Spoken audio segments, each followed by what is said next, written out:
Por conta do vestibular, porque todos os seus amigos estão lendo, ou por uma outra obrigação qualquer, muitas vezes você vai ter que ler um livro que logo de cara você acha que não vai gostar. Nesse vídeo a gente vai falar sobre 5 motivos pelos quais isso pode não ser assim uma coisa tão ruim.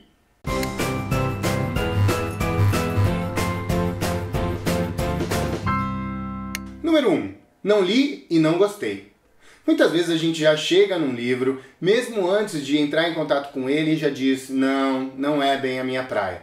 Talvez porque o autor, talvez porque o assunto, talvez porque a capa sejam algo que você não ficou muito atraído logo de cara. Mas será que não vale a pena investigar por que é, afinal de contas, que você está resistindo a esse livro? Será que não vale a pena experimentar essa narrativa antes de dizer que você não gosta?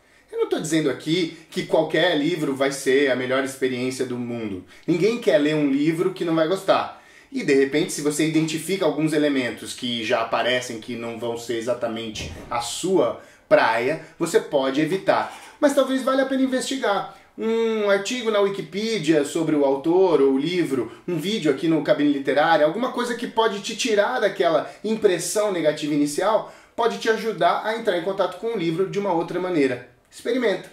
Número 2. Zona de Desenvolvimento Proximal, ou ZDP. O psicólogo russo Levi Seminovich Vygotsky escreveu uma teoria sobre o desenvolvimento da inteligência humana. E ele fala que há um lugar que você já atingiu dentro da sua inteligência, chamado Zona de Desenvolvimento Real. Para além disso, você tem uma zona de desenvolvimento potencial, você pode chegar mais longe.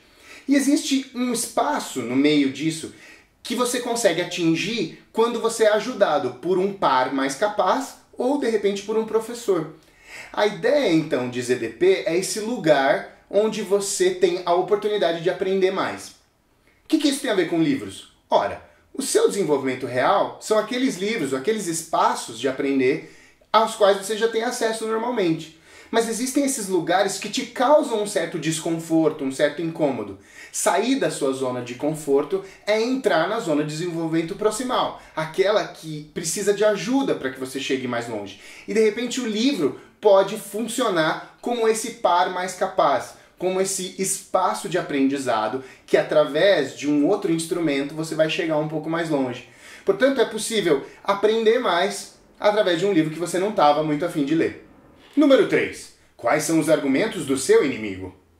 Ora, muitas vezes a gente deixa de gostar ou deixa de se interessar por uma certa leitura porque ela faz parte de um gênero, por exemplo, que você não é muito fã. Eu não gosto muito de ficção científica, portanto acho melhor não ler esse tipo de coisa. Ora, mas quando alguém te perguntar por que você não gosta de ficção científica, se você nunca leu ficção científica, que argumentos você poderá apresentar para dizer que aquele gênero não é assim tão legal? Lê um gênero que você não está muito interessado, lê um autor que você acha que não é tão bom assim, pode te levar a lugares surpreendentes e vai te ensinar sobre o discurso daquele que aparentemente é o seu inimigo. Você está lutando contra algo que você ainda não conhece.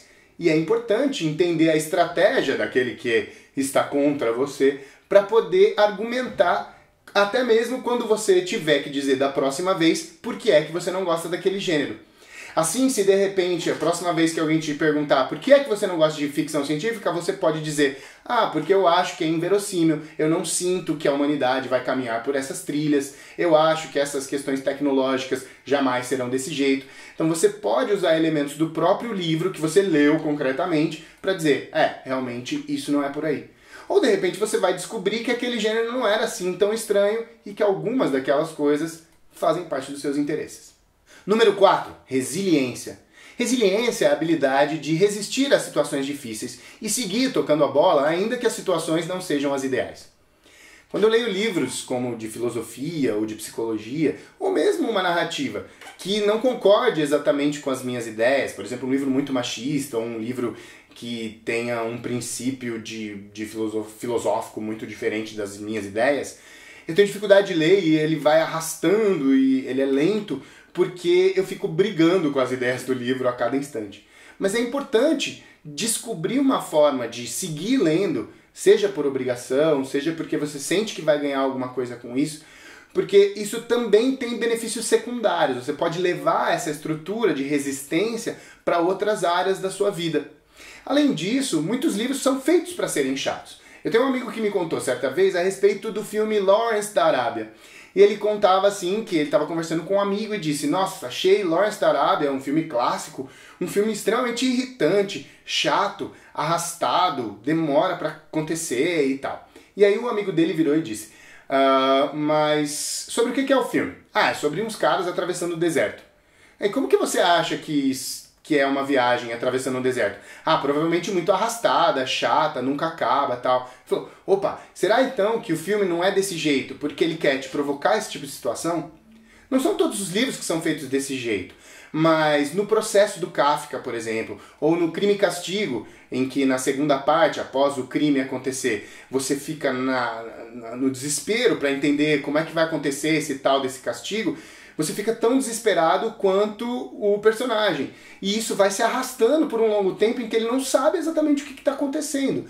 E é interessante porque talvez esse seja o efeito que quisesse ser criado pelo autor. E você só vai conseguir perceber isso se você resistir a esse ímpeto de dizer: não, tá muito chato, não quero mais ler. 5. A jornada do leitor. Certa vez perguntaram ao Stephen King o que acontece, o que você tem que fazer para ser um bom autor. E ele disse: leia, leia muito. Escreva bastante para desenvolver o seu estilo também, mas essencialmente leia, leia tudo que você puder. Vai chegar um momento na sua jornada como leitor em que você vai olhar para uma narrativa e vai dizer: isso é uma porcaria, eu poderia ter feito melhor. E aí você pode começar a escrever. Ele fala isso de uma perspectiva de escrita, mas é óbvio que mesmo como leitor você vai começar a perceber que narrativas efetivamente te deixam te fazem ir além, e quais aquelas que não te levaram a lugar nenhum.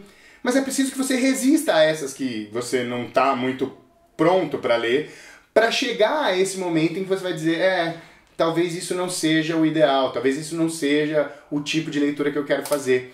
Nessa jornada sua como leitor, você pode se tornar um escritor, um melhor leitor, um crítico, de qualquer forma, uma pessoa que foi transformada pelas narrativas, até mesmo aquelas que não faziam parte do teu repertório inicial.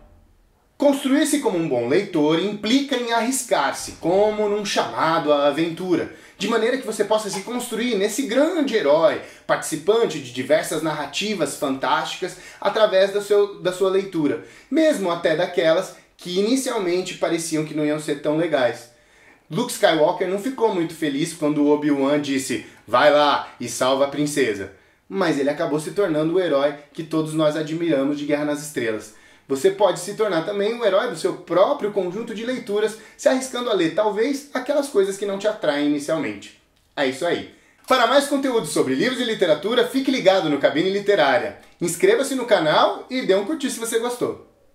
Mas na verdade é que o cortiço não tá não tem nada a ver, né? Não tem nada a ver com essa parte. Se faria sentido você falar assim: por exemplo, eu li o cortiço, eu achei muito chato, mas aí depois a minha mãe morreu e eu aguentei. É verdade. Resiliência é isso. O cortiço não tem nada a ver com resiliência. Não, mas minha mãe não morreu, cara.